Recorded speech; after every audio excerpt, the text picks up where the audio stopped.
Cruzeiro do Sul, Princesinha do Juruá, fundada em 1904, carrega em suas ruas, construções e espaços testemunhas silenciosas de uma rica história que combina tradições indígenas, influências europeias e um espírito resiliente. Mas o que faz da arquitetura dessa cidade tão única? Como ela reflete a fusão entre duas culturas tão distintas, como a dos povos originários da Amazônia e a herança europeia, especialmente a alemã.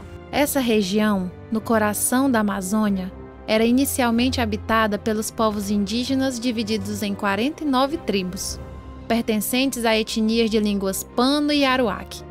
A região foi impactada pela colonização e pelo ciclo da borracha, o que atraiu migrantes e imigrantes, incluindo missionários alemães que deixaram sua marca na arquitetura e cultura local. Este documentário é uma viagem no espaço e no tempo, revelando como essas influências se entrelaçam na arquitetura de Cruzeiro do Sul, criando uma identidade única que conta a história de resiliência, adaptação e transformação de um povo e de uma cidade. A arquitetura da tribo Puyanawa, localizada em Mâncio Lima, Acre, reflete uma profunda conexão com a natureza e a sustentabilidade.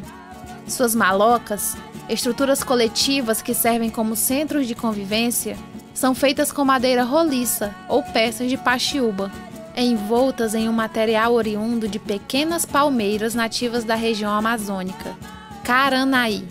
A palha Caranaí é um material tradicionalmente usado pelos povos indígenas na construção de suas casas, mas, hoje em dia, é cada vez mais raro encontrá-la.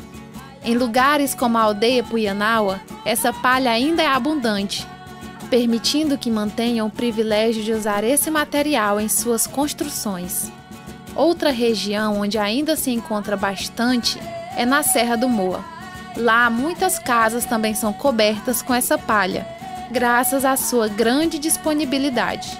Entretanto, em muitas outras áreas, a palha Caranaí já está quase extinta, levando as comunidades a buscar alternativas. Um dos principais motivos para isso é o longo ciclo de regeneração da planta. Após ser colhida, a palmeira Caranaí leva de 10 a 12 anos para se recuperar completamente. Além disso, as casas cobertas com essa palha, que antigamente podiam durar até 12 anos, agora têm uma durabilidade de apenas 5 ou 6 anos. Isso ocorre porque, atualmente, a palha é disposta de maneira menos densa, com maior espaçamento entre cada camada, o que compromete sua resistência. Esse fator tem levado muitos a optarem por telhas, que, apesar de compradas, oferecem maior durabilidade. Outro detalhe interessante mencionado pelos Puyanawas é que, para encontrar a palha Caranaí hoje, é necessário percorrer grandes distâncias, cerca de 2 horas de viagem para coletá-la. O processo de montagem das coberturas também segue a tradição. Eles usam ripas de paxiúba para formar os panos, onde a palha é amarrada cuidadosamente. No passado, cada pano era feito com as palhas muito próximas, garantindo a longa duração das coberturas. Agora, com as dificuldades de coleta e a possível perda da tradição, as camadas são menos densas, diminuindo sua resistência ao tempo. Existe uma sabedoria antiga que liga o ciclo da lua à resistência da palha. A palha colhida sob a lua escura carrega em si uma força oculta, capaz de repelir pragas e resistir ao tempo, enquanto aquela colhida sob o brilho da lua cheia, embora iluminada, se torna mais frágil e vulnerável. Esse conhecimento, transmitido por ancestrais, ainda guia a mão dos povos indígenas, que, em sintonia com o cosmos, preservam a harmonia entre o céu e a terra em cada gesto ancestral. As construções são simples, funcionais e circulares ou retangulares, projetadas para atender às necessidades comunitárias e espirituais. Além disso, a arquitetura Puyanawa prioriza o respeito à terra e o uso sustentável dos recursos, refletindo uma relação simbiótica entre o povo e seu território. Essa arquitetura também está intimamente ligada às práticas culturais e cerimoniais da tribo, sendo um espaço de socialização, troca de saberes e preservação das tradições ancestrais. A gente tinha nessa época as coberturas de palha, né, onde as ocas eram feitas inteiramente de madeira, que aqui no Juruá a gente chama de madeira roliça, né, que seria uma madeira bruta, e cobertura de palha. As casas, ainda algumas já tinham vestígios de tábuas feitas de paxiúba, que é uma palheira, né? É uma palheira onde você destrinchando ela, você tem uma tábua. E você tinha também as técnicas em cipó, onde os indígenas usavam essas técnicas de entrelaçamento, de tranças para fazer materiais tanto de divisória para as casas, quanto materiais decorativos. A arquitetura tradicional Puyanawa é uma representação viva da sabedoria indígena em harmonia com o ambiente. Elas possibilitavam um maior conforto, porque elas permitiam a ventilação natural, principalmente aqui no Juruá, que a gente tem o agravante de um clima úmido e quente, né? E ela trazia também o conforto da iluminação, porque no Juruá, também nessas comunidades ribeirinhas, até há alguns anos atrás, a gente não tinha energia elétrica. Com a colonização e o ciclo da borracha, Cruzeiro do Sul passou por uma transformação. Praças e igrejas surgiram, dando origem a uma nova organização na cidade. Materiais europeus, como tijolos e telhas cerâmicas, moldaram o centro que conhecemos atualmente. Entre as influências mais marcantes deixadas pelos colonizadores alemães na arquitetura de Cruzeiro do Sul estão suas construções robustas e duradouras. As paredes grossas e resistentes são um legado direto dessa herança, capazes de suportar diversos andares com facilidade. Outro traço característico são os telhados altamente inclinados, uma adaptação trazida da Alemanha, onde as construções precisavam suportar o peso da neve. Embora em Cruzeiro do Sul essa necessidade não exista, a inclinação dos telhados foi preservada, conferindo às construções uma estética única e funcional. Além disso, o uso de sótãos e porões, assim como a predominância de tijolos maciços, são características distintivas da arquitetura alemã, presentes em várias edificações que resistem ao tempo e se destacam na paisagem urbana de Cruzeiro do Sul. Muitos dos edifícios tradicionais de Cruzeiro do Sul foram projetados e construídos sob a supervisão dos missionários alemães. Durante esse período, além de contribuírem com a construção de importantes obras arquitetônicas, os missionários também compartilharam generosamente seus conhecimentos com a população local. Um exemplo notável foi a criação de olarias, permitindo que a comunidade produzisse seus próprios materiais de construção, como tijolos e telhas, reduzindo a dependência da compra de insumos externos. Entre as obras mais emblemáticas desse período, destaca-se a Catedral de Cruzeiro do Sul. A construção desse monumento foi um verdadeiro exemplo de inovação e colaboração entre a comunidade e os missionários, utilizando métodos construtivos impressionantes para a época. Conforme relatado por Padre Frederico Siegers em seu livro A Aventura da Bondade, o projeto arquitetônico, elaborado pelo arquiteto alemão Georg Rugardo Bercht, incluiu uma abordagem única, a montagem completa do telhado no chão, que depois foi erguido com o uso de macacos hidráulicos, centímetro por centímetro, até atingir a altura final de 20 metros.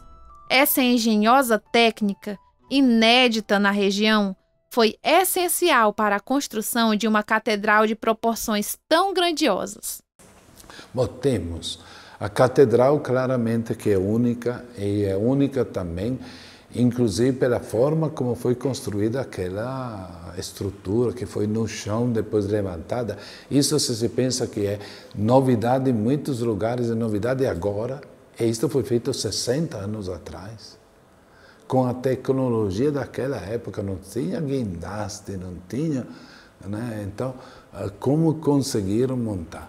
Além das pesquisas voltadas para a aplicação de materiais duráveis e regionais, como a madeira marfim, destaca-se outro exemplo de sabedoria dos missionários em Cruzeiro do Sul: o uso pioneiro de peças de madeira montadas por um sistema construtivo que hoje conhecemos como pré-moldado. Sem as tecnologias modernas de projetos e cálculos, os irmãos espiritanos demonstraram uma habilidade impressionante ao montar as estruturas na cidade, marcar meticulosamente cada peça para montagem e depois desmontar e transportar essas partes para municípios isolados do Vale do Juruá, através de embarcações. Lá, as peças eram remontadas com precisão, seguindo as marcações feitas pelos construtores, resultando em edificações robustas e bem planejadas. A capela do Seminário Menor é um testemunho sublime da união de mundos que à primeira vista parecem distintos: a precisão alemã e a sabedoria indígena. Nela, a solidez das paredes de tijolos e a inclinação dos telhados, heranças das frígidas terras europeias, se entrelaçam com a leveza das madeiras locais e a harmonia das técnicas construtivas ancestrais. É como se, em um sutil abraço entre as culturas, o rigor da engenharia alemã e a serenidade da arquitetura indígena encontrassem um elo comum.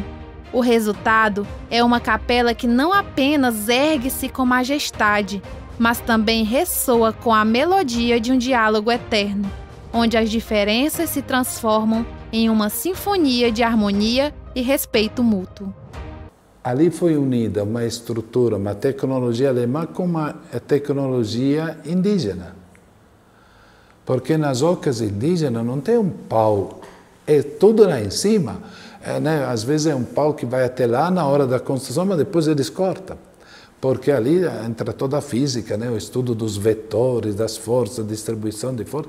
Então, aquele elemento central que está no ar, mas que distribui todas as forças, forma como a pedra angular de que fala a Bíblia, de que fala a engenharia romana, né? Dos grandes templos que às vezes diz como é que ficavam de pé e resistiram a terremotos, etc., porque a pedra de canto, né, angular, que distribuía ali, todas as forças se encontravam e distribuía, pronto, as cúpulas enormes que se tem do Panteão em Roma, etc., mas que é uma tecnologia que foi aplicada e que os indígenas já faziam também nas suas ocas, sem conhecer nada da engenharia romana.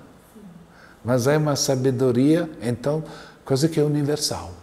Também podemos perceber um encontro de heranças na arquitetura ribeirinha de Cruzeiro do Sul. As construções ao longo dos rios, que são marcas da presença dos povos indígenas, seringueiros e das comunidades ribeirinhas, oferecem uma rica herança cultural e prática. As construções são elevadas em relação ao solo, uma técnica tradicional indígena, que os ribeirinhos também adotam para evitar os impactos das cheias dos rios.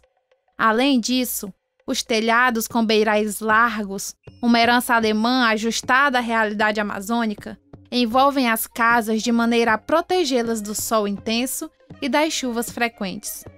Outra característica marcante são as varandas, que oferecem uma proteção adicional contra os raios solares e as chuvas torrenciais da região, servindo também como espaço social para receber visitas, jogar conversa fora ou simplesmente descansar ao ar livre. O uso de materiais locais, como a madeira, reforça ainda mais a conexão com a terra, criando um ambiente habitável que respeita e se integra ao ecossistema ao redor. Cada detalhe dessas edificações reflete uma harmoniosa fusão entre tradições e inovações, preservando e adaptando conhecimentos que sustentam a identidade e a resiliência das comunidades ribeirinhas. À medida que encerramos nossa jornada, é inspirador observar como as heranças arquitetônicas da região continuam a moldar as obras contemporâneas. Um exemplo notável é o Aeroporto Internacional de Cruzeiro do Sul, que ao inaugurar seu novo terminal de passageiros em 2009, fez questão de valorizar a rica cultura indígena local. O projeto do terminal é um tributo claro às tradições da região, com seus materiais e formas refletindo a herança cultural de maneira respeitosa. No entanto, essa valorização do passado não exclui a modernidade.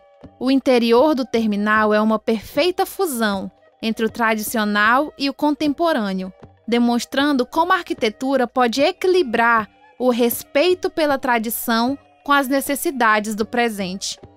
Em um mundo globalizado, onde a rapidez e a padronização prevalecem, a singularidade dessas construções destaca a identidade única e bela de um lugar. O aeroporto, como símbolo de integração e inovação, serve como um lembrete de que a verdadeira beleza está em preservar e celebrar o que é distintivo e autêntico. Tal preservação corre risco nos dias atuais, onde a adoção de modelos construtivos belos, mas muitas vezes inadequados para o nosso contexto, tem se tornado comum. Embora as práticas modernas possam ser eficientes em regiões como o Sul e Sudeste, elas frequentemente desconsideram as características únicas de nossa região, como as ladeiras acentuadas e as estações extremas de sol e chuva. Em vez de integrar essas particularidades e valorizar nossa herança arquitetônica, vemos uma tendência crescente de substituir as soluções locais por tijolos e cimento, ignorando a necessidade de adaptação ao nosso clima e topografia. Esse desrespeito pela especificidade local não apenas compromete a funcionalidade das construções, mas também apaga a rica identidade cultural e ambiental que caracteriza a nossa região. A verdadeira beleza da arquitetura está em saber combinar o moderno com o tradicional, respeitando e celebrando as particularidades que tornam nossa paisagem e cultura únicas. Em um mundo em constante evolução, a verdadeira inovação não se encontra apenas na adoção de novas tecnologias ou estilos arquitetônicos, mas na capacidade de respeitar e integrar o passado com o presente. O que aprendemos ao longo deste documentário é que a riqueza da nossa arquitetura está na fusão harmoniosa entre as tradições indígenas e as influências trazidas pelos colonizadores. À medida que avançamos para o futuro, é fundamental que nossas construções não apenas reflitam tendências globais, mas também celebrem e preservem a singularidade da nossa herança cultural e ambiental. A verdadeira beleza da arquitetura reside em sua capacidade de dialogar com o meio ambiente e a história, criando espaços que são tanto funcionais quanto profundamente enraizados em sua identidade. Assim, ao projetar o futuro, lembremos-nos que, quando a inovação ignora a tradição, torna-se uma oportunidade perdida. O verdadeiro progresso está em honrar o passado, enquanto construímos um futuro sustentável e autêntico